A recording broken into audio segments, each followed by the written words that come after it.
My name is Deepak Jain. I am a student of IFT first year.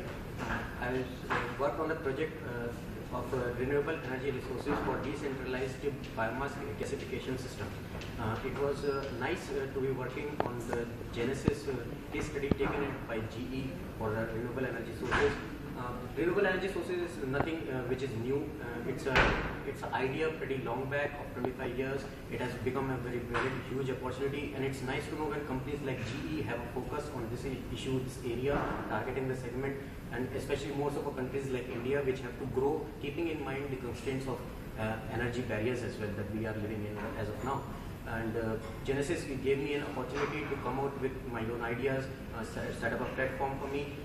Talking to the GE team was very nice. We get to talk to people who have a vast experience in this field, and their feedback, their recommendations is something which we take back heartily from here, and we hope to build upon that.